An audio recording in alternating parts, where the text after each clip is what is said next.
Hi, I'm Jane from Jane's Kitchen and welcome to my home kitchen. I am making tomato and basil sauce today, which my mum and I call our master sauce because we use it in so many of our recipes.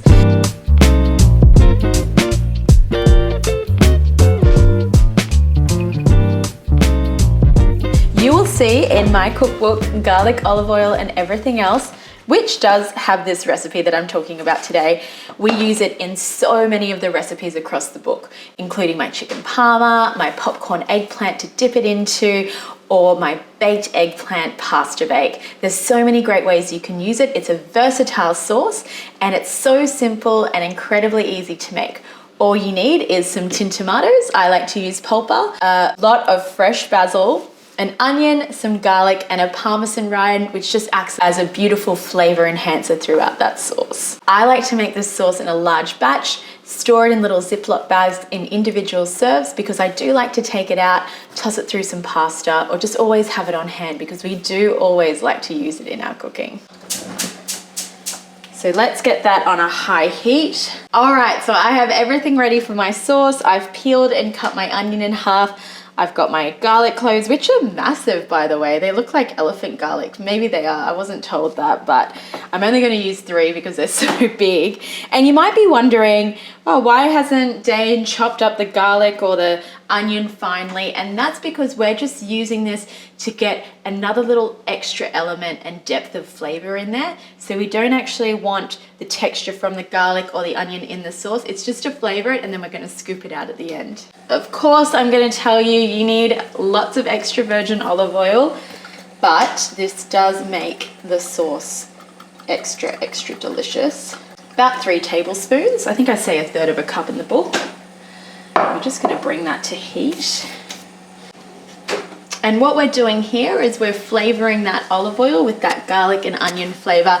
And it's actually quite common to see an Italian pasta sauce, especially an Italian tomato pasta sauce, to use the whole garlic cloves just to flavor the olive oil and then to scoop it out, because Italians actually don't love that overpowering garlic flavor in their sauce, unlike me. Like, even though I am Italian, I probably go against the Italian cooking food Bible when it comes to that, because I actually love that garlic flavor in there.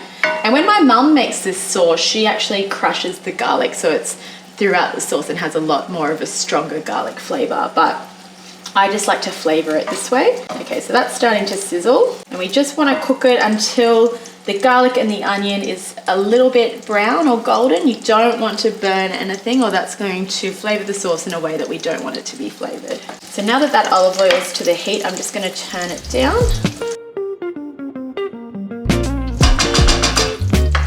I'm going to get my tins of tomato ready while that's cooking.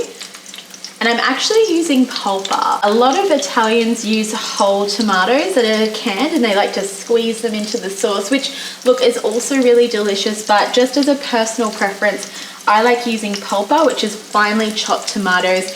I just love the texture of it. I love the color. I think that the tomatoes taste a lot sweeter and a lot nicer, but look, that's me and just how I like to cook this sauce. You can definitely use tin chopped tomatoes or those whole tomatoes, those San Marzano ones that everyone raves on about. They are gorgeous as well.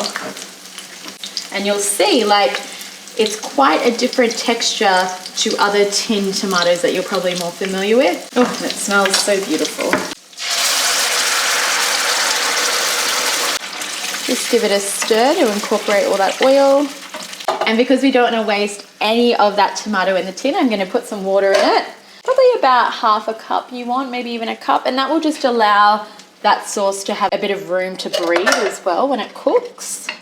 And now we're going to put some fresh basil in there. Now, I like to use quite a bit of basil, and you're probably questioning why I'm putting it in while the sauce is cooking, but I use about half now and then half later. So you've got that beautiful cooked basil in there, and then you finish it off with some fresh basil. So don't use the whole bunch just yet. It does look like a lot now, but it will wilt down. Oh, and just like the smell of tomato and basil just makes me feel so summery. And we're going to season it really generously with salt and pepper. It does need a fair whack of salt. And then, don't hate me, but I'm going to put some brown sugar in there. I know that this is blasphemy when it comes to an Italian sauce, but I just like that it has a little bit of sweetness to it, and our tomatoes in Australia aren't as good as Italian ones, so I think the sugar goes a long way. And then, because I had one on hand, and I do mention in my cookbook if you do to add this in, is a Parmesan rind. That's going to really beautifully flavor that sauce. And it's a great way to use your Parmesan rind, so never throw them out. I like to keep them in the freezer. I pop them in my stews and my sauces, and it does really elevate that flavor. All right, now I'm going to put that on a smaller burner because I just want to have it at a really slow simmer. We're going to let that cook for 30 to 40 minutes because we want to allow all of those flavors to beautifully flavor the sauce and to mesh together in there. And then we've got a beautiful tomato and basil sauce.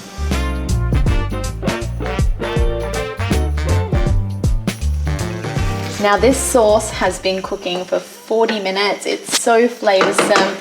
I'm just going to give it a little taste because it is really important to taste your sauce as it continues to cook because it might need a little more salt, pepper, or even sugar.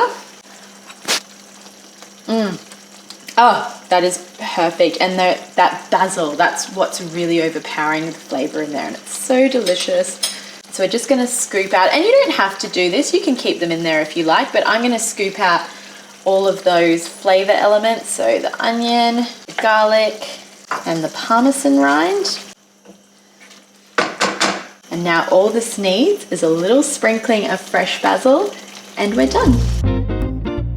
So that sauce simmered for about 30 to 40 minutes. It's beautifully flavored, it's rich, it's summery, it smells so good, and there's so many ways that you can use it, from my baked rosemary eggplants to my chicken parma, or to just simply tossing some pasta through it and sprinkling some Parmesan on top.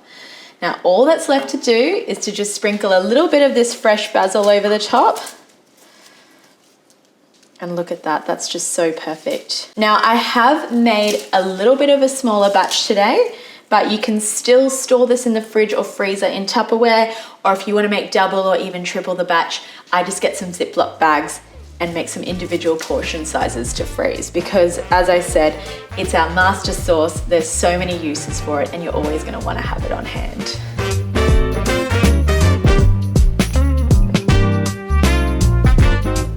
If you liked this recipe and want to see more, please like, follow, or subscribe.